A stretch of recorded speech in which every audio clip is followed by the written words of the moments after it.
Good morning, good morning. Got the sunrise. I'm here in a Walmart parking lot in Mesa, Arizona.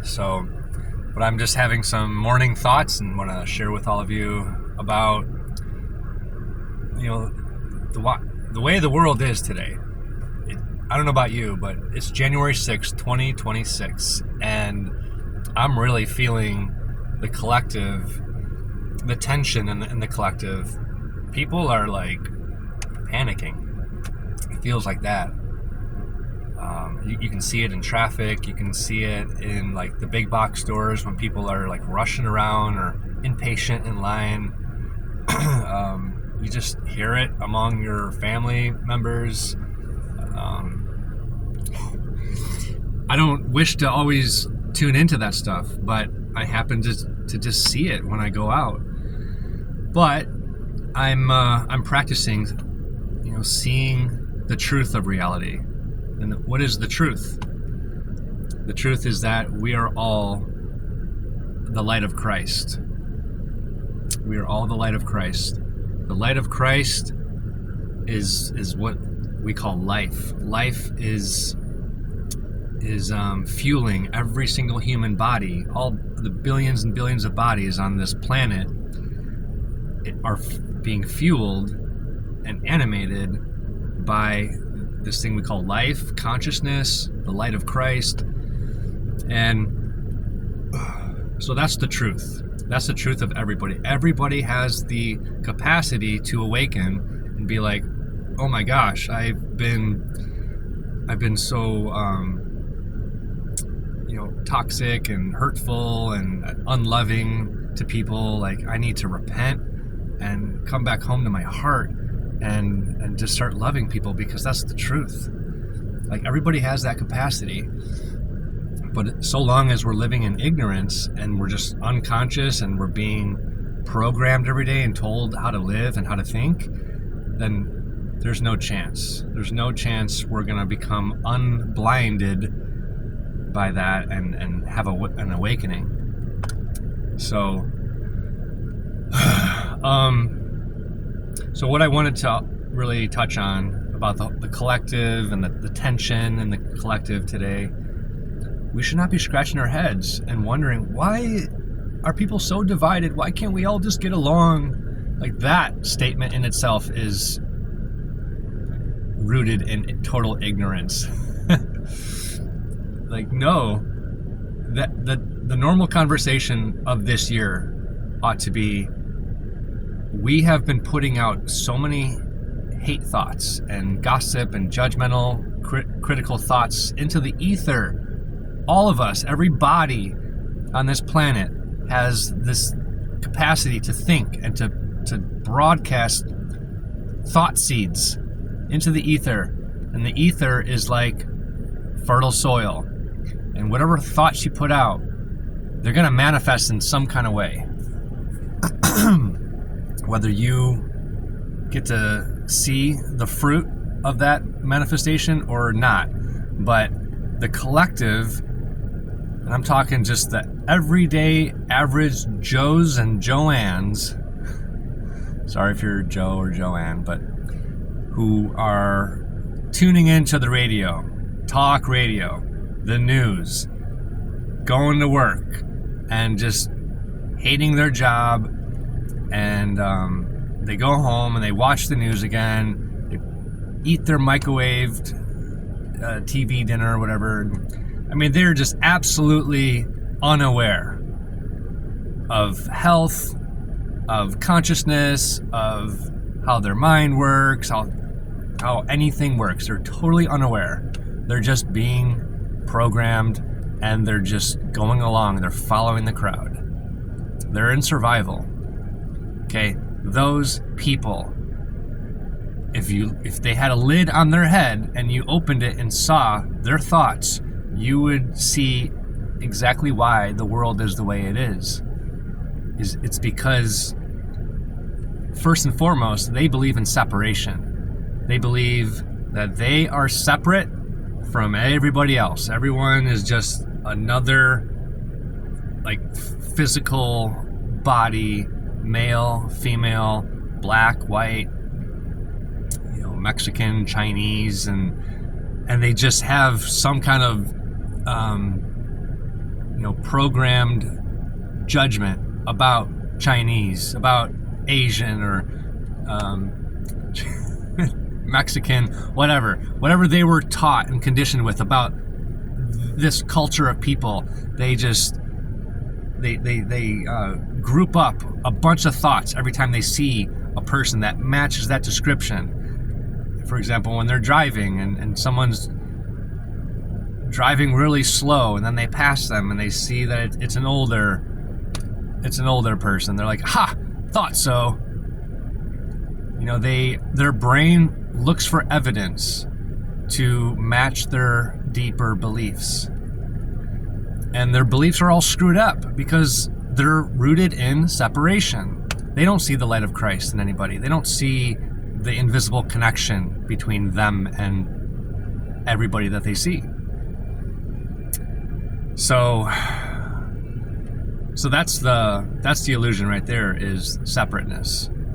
And I can go on and on about the ego, but we really ought to stop broadcasting seeds of hatred, division, separation, competition, superiority. They're inferior, I'm superior. Like that, those seeds need to go in the trash and be burned. And we need to renew our mind and see connection, see unity with everybody. Because we've all experienced unity with people. Let's say a natural disaster happened, a flood, a hurricane. And what does everybody do? Everybody saves lives. Everybody suddenly wants to donate blood and help volunteer to clean up the disaster and help save lives. And I mean, we never knew these people the day before the disaster. We were speaking hateful, racist thoughts or words, and then a natural disaster happens, and that brings us together. All right, so we have seen evidence of that there's this invisible unity, this phenomenon that occurs when there's a crisis. Christmas. I don't know about you, but every Christmas I get into the spirit. And Christmas Eve, I love Christmas Eve. That's just the day where people get off work early and you just start wrapping your gifts. You start thinking about others. You go to your neighbors. You give gifts to your neighbors, and there's nothing but love, like thoughts of love in the ether. And then the day after Christmas, like, oh, back to work, back to hating everybody. Isn't that kind of messed up? Reminds me of Thanksgiving and then Black Friday, the day after Thanksgiving. We're grateful and then we're super ungrateful. We are suddenly in want. I need this. We're messed up. We're messed up so long as we're letting the systems of the world run our minds and think for us. That messes us up. That's the culprit. It's no mystery why we're messed up. We just don't know our power. We don't know that we're capable of so much more, thinking outside the box. And I get it. It's scary to think outside the box, to think outside of the communal tribe, because our primitive DNA, our wiring is community and tribes, and it's our greatest fear to be kicked out of the tribe. So if we kick ourselves out of the tribe, today's world, the masses, if we think outside of the crowd, we're going to get ridiculed. And you will get criticized by your family, first and foremost, for thinking that you're going to quit your job and earn income doing what you love. Making, selling, providing a service, for example. Or everyone's tuning into some event on the news, some breaking news, and you're like, I'm not watching that. I don't care about that. What do you mean you don't care? You gotta know. You gotta be updated. You gotta be informed. So you're going to get criticized by your loved ones when you start swimming upstream. Okay? But that's how it goes. We have got to swim upstream. We've got to start thinking upstream that's against the current of the conscious collective. And I'll end this video with this thought that I'm getting at right now about the conscious collective or collective conscious. There's an average way of thinking. Like, there's only one mind, and all of our brains are hooked up to it. And we can pick and choose. We have the willpower. We can pick and choose any thoughts that we want. And if we're idle all day, every day, then we're not picking and choosing. We're just running on a subconscious program, and we're going downstream. We're following the crowd. We're talking, thinking, and living like everybody else. We look no different. We're fitting in. And that's what most people are doing today. They just fit in to be safe, to not be crucified, to not be ridiculed. They go along to get along. But for you to say, no, I'm going to practice meditation. I'm going to practice my breathing. I'm going to practice getting into the present moment. I'm going to practice quieting my mind and getting still. And I'm just going to keep practicing this every day. And it's not easy if you've just been running on a program your whole life. It's not easy to do this. But you start slowly taking your life back, thought by thought. And you start realizing that when you are consciously choosing your thoughts, and you take a deep breath before making a decision, for example, throughout your day, or you're choosing to respond instead of react. You're taking a deep breath. Like, I'm not going to react. I'm going to respond. I'm going to be calm.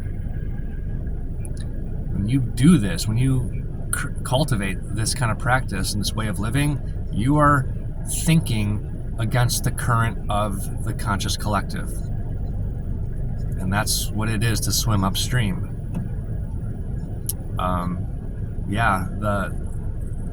The collective is thinking like one way. Everyone, it's just like a flock of birds. They all start going right. They all start going left, all at once. Hundreds of birds turning in the blink of an eye, all at once.